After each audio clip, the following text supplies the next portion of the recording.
Hello guys, इस video में होने वाली डिजीज़ टॉन्सिल्स, फेरिंजाइटिस और लैरिंजाइटिस, इन सभी के कारण, लक्षण और इलाज के बारे में जानेंगे।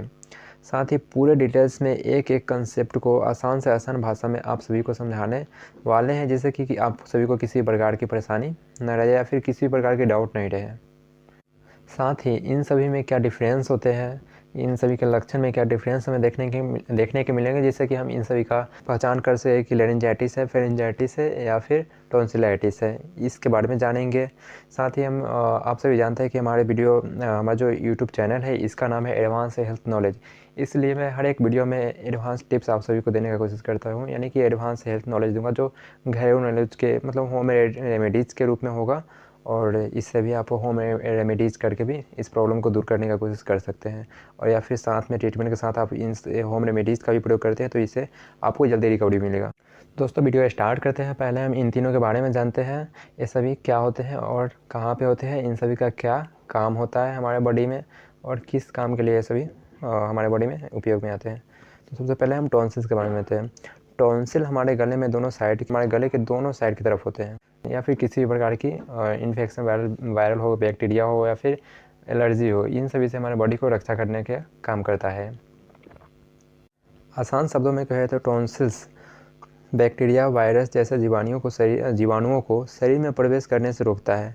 लेकिन जब कोई स्ट्रॉन्ग जीवाणु हमारे शरीर में प्रवेश कर जाता है और टॉन्सिल उसे किल नहीं कर पाता है, तो उस टाइम टॉन्सिल्स खुद ही इन्फेक्टेड हो जाता है और उसमें इन्फेक्शन हो जाने के कारण वो उसमें स्वेलिंग हमें दिखाई देने पड़ जाते हैं। तो जब इसमें स्वेलिंग आ जाती है तो इसी को हम टॉन्सिलाइटिस कहते हैं। और दोस्तों, हम लोग मेडिकल भाषा में जानते हैं कि आइटिस का मतलब ही होता है स्वेलिंग। जिस वर्ड में आइटिस लगा हो, मतलब उस वर्ड का मतलब है उसमें सूजन, यानी कि टॉन्सिल है, टॉन्सिल में आइटिस लगा है तो यानी टॉन्सिल में सूजन को यह दर्शाता है। आशा करते हैं यहाँ तक आप सभी को समझ में आया होगा। अगर कहीं भी आप सभी को समझ में नहीं आया तो पीछे करके आप वीडियो को अच्छे से समझे, अच्छे से देखें, जिससे कि आपको कंप्लीट जानकारी मिल सके। और किसी भी चीज़ के बारे में कंप्लीट जानकारी का होना बहुत ज़रूरी है। इससे आप प्रॉपर समझ भी पाओगे, अच्छे से ट्रीटमेंट भी कर पाओगे। इन तीनों का डिफरेंस इन तीनों में डिफरेंस जानने के लिए हम लोग कारण, लक्षण, जांच और इलाज, ये सभी एक साथ जानेंगे, जिससे कि आप इन सभी में आसानी से डिफरेंस को पता चल सकेगा। तो आप घबराए नहीं कि टॉन्सिल के बारे में बता दिए, टॉन्सिल का इलाज नहीं बताया, लक्षण के बारे में नहीं बताया, कारण के बारे में नहीं बताया। ये सभी मैं इन तीनों को डिफाइन करने के बाद आपको लास्ट में बताऊँगा सभी को एक साथ। तो अब आगे हम फेरिंजाइटिस के बारे में जानते हैं। दोस्तों, फेरिंग्स हमारा नसल कैविटी से लेकर ओरल कैविटी से होते हुए इसोफेगस तक होता है। इसलिए जब हमें फेरिंजाइटिस होता है तो साथ में नाकों का बहना देखा जाता है, छींके आने लग जाते हैं। और क्योंकि इसमें फेरिंग्स से जुड़ा होने के कारण इसमें भी कुछ इफ़ेक्ट पड़ जाते हैं, जिस कारण से हमें ये नाक के छींके वगैरह ऐसे भी देखने को मिल सकते हैं। साथ ही ओरल कैविटी से होकर जाता है, ओरल कैविटी से भी होते हुए भी जाता है। इसलिए इसमें किसी मरीज को जब ये फेरिंजाइटिस होता है तो उसे खाना खाने में परेशानी होने लग जाती है, खाने परेशानी में दर्द होने लगती है, ये सभी परेशानी होने लग जाती है, क्योंकि यह ओरल कैविटी में भी इससे भी क्रॉस होता है। दोस्तों, जैसे हम टॉन्सिल का काम जाने थे, टॉन्सिल का क्या हमारे बॉडी में काम होता है, इस तरह से फेरिंग्स का भी हमारे बॉडी में काम होता है।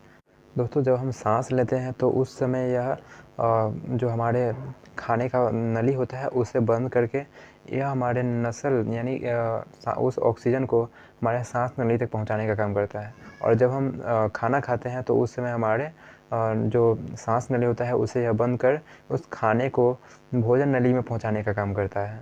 यही इसका मेन काम होता है। जब एक काम हो तो दूसरे को बंद कर, फिर दूसरा काम हो तो ये दूसरे फला को बंद कर यह अपना काम करता है। तो आप ध्यान दीजिएगा कि जब आप खाना खा रहे हो या फिर खाना खा नहीं, आप खाना निगल रहे हो, उस टाइम आप सांस नहीं ले सकते हैं, क्योंकि उस टाइम यह सांस नली को बंद कर देता है। या फिर जब आप सांस ले रहे होते हो उस टाइम आप खाना नहीं खा सकते हो, सांस को जब इस टाइम अंदर ले रहे होते हो। अगर गलती से खाना खाते टाइम एक दो अन्न हमारे सांस नली में चला भी जाता है तो उस टाइम हमें खांसी होने लगती है। मतलब खांसी होती है, जिससे कि वह उस चीज़ को बाहर निकालने का काम, हमारे बॉडी उसे बाहर निकालने का काम करता है, जिस वजह से हमें थोड़ा बहुत खांसी का एहसास होता है। इसके बाद हम लैरिंजाइटिस के बारे में जान लेते हैं, क्या होता है, क्या इसका हमारे बॉडी में काम होता है। दोस्तों, लैरिंग्स को हम वॉइस बॉक्स नाम से भी जानते हैं, क्योंकि हम अभी आवाज़ निकाल रहे हैं, यह काम कौन करता है, हमारा लैरिंग्स करता है। लैरिंग्स हमें वॉइस बनाने का काम करता है। जो हम अभी बोल रहे हैं ये सभी काम लैरिंग्स का ही होता है, जो आवाज़ को निकालने का काम लैरिंग्स का होता है। अगर ये इसमें किसी प्रकार की इन्फेक्शन हो जाती है तो इसमें स्वेलिंग आ जाती है और इसी को हम लेनिंजाइटिस कहते हैं। इन सभी के काम के जाने के बाद अब इन सभी के कारण को जानते हैं, किन कारणों से इसमें इन्फेक्शन या इन्फ्लेमेशन वगैरह ये सभी हो जाते हैं। सबसे पहले टॉन्सिल के कारण के बारे में जानते हैं। जो हमारे लिम्फ नोड होते हैं उसमें स्वेलिंग, सबसे पहले हम जानते हैं लिम्फ नोड होता क्या है। लिम्फ नोड हमारे हमारे पूरे बॉडी में पाया जाता है और यह क्या काम इसका काम यही होता है कि हमारे जो भी बैक्टीरिया जो भी इन्फेक्शन वगैरह होते हैं उससे हमारे बॉडी को बचाने का काम करता है। लेकिन जब कोई स्ट्रॉन्ग इन्फेक्शन हमारे बॉडी में हो जाता है तो उस टाइम यह उसे किल नहीं कर पाता है और खुद हमारे लिम्फनोइड इन्फेक्टेड हो जाता है और इसमें स्वेलिंग आता है। जब इसमें स्वेलिंग आती है तो ही हमें टॉन्सिल्स का आकार बढ़ा हुआ दिखाया जाता है, क्योंकि हमारे टॉन्सिल्स में भी लिम्फनोइड होते हैं और इसमें इन्फेक्शन होने के कारण इसमें स्वेलिंग आती है, जिससे हमें हमारे टॉन्सिल्स का आकार बढ़ा हुआ हमें दिखाई देता है। नेक्स्ट कारण है वायरस, जैसे कि adeno virus, herpes virus, herpes simplex virus, parainfluenza virus, rhino virus, इसमें हमारा कोरोना वायरस भी अब आ जाएगा। इन सभी वायरसों के कारण भी होते हैं। अगला कारण है हेपेटाइटिस ए और HIV। इसके अगला कारण है बैक्टीरिया इन्फेक्शन। सभी टॉन्सिल्स के कारण हो गए। अब हम फेरिंग्स के कारण को जानते हैं। स्ट्रेप्टोकोकस ए बैक्टीरिया और इसके अलावा साथ ही और भी बैक्टीरिया इन्फेक्शन हो जाते हैं, जैसे कि रेनो वायरस, मीजल्स, हर्पीज़ हो गए, कोरोना वायरस हो गए, पैरा इन्फ्लुएंजा वायरस हो गए। इन सभी के अलावा बहुत तेज़ गर्म या ठंडा पानी और चीज़ कोई व्यक्ति पीता है तो उससे उसके फेरिंग्स को इफेक्ट पहुंचता है और फेरिंग्स में स्वेलिंग वगैरह दिखने को मिल जाती है, फेरिंजाइटिस हो जाती है। लेरिंजाइटिस आमतौर पर दो प्रकार के होते हैं। एक होता है एक्यूट लेरिंजाइटिस और दूसरा होता है क्रोनिक लेरिंजाइटिस। एक्यूट लेरिंजाइटिस के कारण शामिल है चिल्लाना या बहुत अधिक बोलना। अब देखते हो कि कोई शादी में बहुत ज़्यादा गीत गा लेता है, जो महिलाएं वगैरह होती हैं, या फिर कोई व्यक्ति बहुत ज़्यादा शादी वगैरह कोई फंक्शन है तो उसमें बहुत ज़्यादा बोलता है, क्योंकि उसमें काम करना होता है, उसे बहुत बोलता है जिस वजह से उसका गला बैठ जाता है। तो इसे कहते हैं हम एक्यूट लेरिंजाइटिस, क्योंकि वो जो हमारा लैरिंग्स जो आवाज़ निकालने का काम करता है उसमें उसके मसल्स में खिंचाव आ जाते हैं, जिस वजह से उसका गला बैठ जाता है। नेक्स्ट कारण है बैक्टीरियल इन्फेक्शन। ये हो गया हमारा एक्यूट इन्फेक्शन में। और क्रोनिक इन्फेक्शन के बारे में बात करें तो इसमें हमारा वायरल इन्फेक्शन आ जाएगा और बैक्टीरिया जो हार्मफुल ज़्यादा इन्फेक्शन होते हैं वो सभी हो जाएंगे। यही बस थोड़ा बहुत इसका कारण होते हैं। अब हम इन सभी के लक्षण के बारे में जान लेते हैं। सबसे पहले हम टॉन्सिल्स के बारे में बात करते हैं। इसका क्या सिम्टम्स लक्षण देखे जाते हैं। इसमें आपको गले में खटास हो सकता है, दर्द हो सकता है। जब आप मुंह खोलकर देखेंगे तो टॉन्सिल्स में स्वेलिंग दिखेगी और पीला पीला कलर का पस टाइप का दिखेगा। कुछ भी निकलने में परेशानी होगा, कोई भी भोजन फूड वगैरह अंदर लेते हो तो उस टाइम आपको दर्द होगा, थकान सा लगेगा, मुंह से दुर्गंध आएगा, खांसी होगा, ठंड लगेगा। ये सभी लक्षण आपको देखे जा सकते हैं। फेरिंजाइटिस में आपको कुछ लक्षण दिखेंगे, इसके बारे में जान लेते हैं। इसमें भी कुछ आप खाना खाते हैं तो उसमें आपको उस टाइम आपको कठिनाई होगा, गले में तेज़ दर्द होगा। इसमें सिर और कान में दर्द होगा। जहाँ टॉन्सिल्स में नाक और कान में दर्द हो रहा था, इसमें नाक में, क्योंकि यह नसल कैविटी से जुड़ा हुआ होता है। दोस्तों इसमें आँख में भी दर्द होगा। इन सभी लक्षणों से आप पहचान सकते हैं। फेरिंजाइटिस का है, ये जो पेन हो रहा है टॉन्सिलाइटिस का है, फेरिंजाइटिस का है। छींके आना, ये सभी, थकान महसूस होना, लिम्फ नोड में स्वेलिंग आना, ठंड लगेगा, बुखार।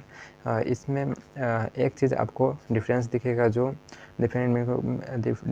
को मिलेगा, जो ठंड के साथ निम्न श्रेणी का बुखार लगेगा और फ्लू के साथ यानी सर्दी के साथ हाई बुखार लगेगा। लेरिंजाइटिस में कारण देखेंगे तो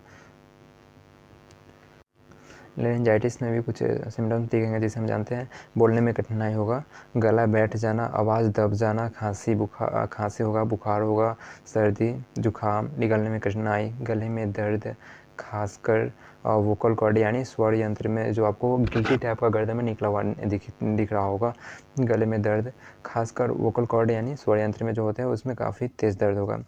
यह इसमें उन दोनों से अलग डिफरेंस आपको देखने को मिलेगा। एक और ख़ास जानकारी है आपके लिए, अगर मरीज़ में सर्दी हो रहा है, खांसी हो रहा है, गले में खराश हो रहा है, आँखों में दर्द हो रहा है, तो ये सभी लक्षण देखने पर आप इसे समझ सकते हो कि आपका वायरल इन्फेक्शन है। और यदि किसी व्यक्ति को बुखार लग रहा है बहुत ज़्यादा, टॉन्सिल्स में भी स्वेलिंग आ गई है इसमें, तो इस सभी कंडीशन में आप समझ सकते हो कि उसमें को बैक्टीरियल इन्फेक्शन हुआ है। तो हम इन सभी के इलाज के बारे में जानते हैं, इन सभी में क्या क्या इलाज दिए जाते हैं। उससे पहले हम एंटीबायोटिक चूज़ करेंगे, कौन सा एंटीबायोटिक हमें देना है। तो गले में आप सभी जानते होंगे कि गले में सबसे अच्छा जो हमारा एंटीबायोटिक वर्क करता है वो है एजिथ्रोमाइसिन, या फिर वहाँ पे आप एमोक्सिसिलिन भी दे सकते हैं, वो भी अच्छे काम करते हैं, या फिर डॉक्सीसाइक्लिन भी अच्छे काम करते हैं गले में हमारा। लेकिन इन सब में सबसे सस्ता आपको जो एंटीबायोटिक होगा वो होगा एजिथ्रोमाइसिन, और इसका काम भी इन सभी से अच्छा होगा। अगला है लिवोसिट्रिजिन, जो लिवोसिट्रिजिन और मोंटेलिकास्ट का कम्बिनेशन में आता है। इसे आप एजिथ्रोमाइसिन जो मैंने बताया वो एक टाइम ही लेना है, या फिर आप उसकी जगह पे एमोक्सिसिलिन और पोटेशियम क्लोराइड ये ले रहे हैं, या फिर डॉक्सीसाइक्लिन ले रहे हैं, तो इसे आप सुबह शाम ले सकते हैं। और इधर आते हैं लिवोसिट्रिजिन और मोंटेलिकास्ट कम्बिनेशन में आता है, इसे आप सुबह शाम ले सकते हैं। यह हमारे एंटी एलर्जी का काम करता है, और स्वेलिंग जो मोंटेलिकास्ट होता है वो स्वेलिंग को कम करने का काम भी करता है। तो इसे आप सुबह शाम ले सकते हैं। अब दोस्तों हमें दर्द भी होता है, तो दर्द के लिए आप जेओडोल एसपी ले सकते हैं, या फिर जेओडोल एसपी काफ़ी महंगा पड़ेगा, और इसके जगह पे आप कॉम्बीफ्लैम ले सकते हैं, जो आइबुप्रोफेन और पैरासीटामोल कॉम्बिनेशन में आता है। यह हमारे स्वेलिंग के साथ दर्द को भी कम करने का काम करता है, और यह बहुत ही सस्ता, यानी कि 2-3 रुपये पर टैबलेट शायद मिल जाते हैं। अगर आपको खांसी भी हो रहा हो तो उसकी जगह वहाँ पे आप कोडेक्स टीएक्स सिरप ले सकते हो, जो डेक्स्ट्रोमेथासोन और क्लोरफेनामाइन एंड फेनामाइन कॉम्बिनेशन में आते हैं। इसे आप सुबह दोपहर शाम 10-10 ml ले सकते हैं। और साथ ही आप कोई मल्टीविटामिन टेबलेट ले सकते हैं। मल्टीविटामिन में ज़्यादा करके आप लिमसी टेबलेट ले, ये आपको जो इन सभी इन्फेक्शन है इसे जल्दी से जल्दी रिकवर करने में मदद करेगा। साथ ही आप भाप सुबह शाम लें इसमें, और जो आपको भाप की सुविधा हो तो भाप लें। अरे भाप की सुविधा आपको क्या कहते हैं मशीन नहीं हो फिर भी आप ले सकते हो। क्या होता है इसमें गर्म पानी करके एक बर्तन में डाल दे, उसमें थोड़ा सा विक्स डाल दे, और अपने सर के ऊपर से कपड़े को ढककर और उस बर्तन के अंदर अपने नाक और मुँह को कर फिर आप सांस लें। इस तरीके से आप भाप ले सकते हैं। साथ ही नमक और गर्म पानी को मिक्स करके थोड़ा उसे सुसुम कर उससे गरारा करें। इससे क्या होगा कि आपका टॉन्सिल्स जो क्लीन रहेगा, और इन्फेक्शन भी इससे कंट्रोल होगा जल्दी से जल्दी। ठंडी या फिर तली भुनी चीज़ों को अवॉइड करें, इसमें ठंडी चीज़ों का यूज़ आप बिल्कुल भी नहीं करें। और जो भी फूड होते हैं, या फिर आप देखते हो कि जो फूड वगैरह जो बिकते रहते हैं बाज़ारों में, उन सभी का यूज़ नहीं करें, क्योंकि उसमें तरह तरह के पॉल्यूशन वगैरह या फिर डस्ट वगैरह पड़े हुए रहते हैं, इससे आपको हार्मफुल इफेक्ट मिलते हैं। ये हमारे टॉन्सिलाइटिस का ट्रीटमेंट हो गया। अब हम जानते हैं फेरेंजाइटिस का ट्रीटमेंट है। इसमें भी एजिथ्रोमाइसिन एंटीबायोटिक के तौर में आप ले सकते हैं, जो एक टाइम लेना होता है। कॉम्बीफ्लैम टैबलेट दर्द सूजन को कम करने के लिए यूज करें। साथ ही लिवोसेट एम टैबलेट लें, जो आपको सुबह शाम लेना है। और आप फिर लिमसी टैबलेट भी ले सकते हैं एक टाइम। और दोस्तों हाँ, इन सभी ट्रीटमेंट को आप 5 दिनों तक यूज़ कर सकते हैं। और यदि आपको बार बार या इन्फेक्शन हो रहा हो तो फिर आप इसे 10 दिनों तक की भी यूज करें, जिससे कि आपको कंप्लीट इन्फेक्शन को रिकवर किया जा सके। फेरेंजाइटिस में गराड़ा से सुसुम गुनगुने पानी में नमक डालकर गराड़ा करें सुबह शाम नहीं, सुबह दोपहर शाम 3 से 4 टाइम आप एक गराड़ा करने की कोशिश करें, इससे कि आपको और बेटर इफेक्ट मिलेगा। भाप की सुविधा हो तो भाप लें आप, और साथ में लिमसी टैबलेट पे इसमें भी लें।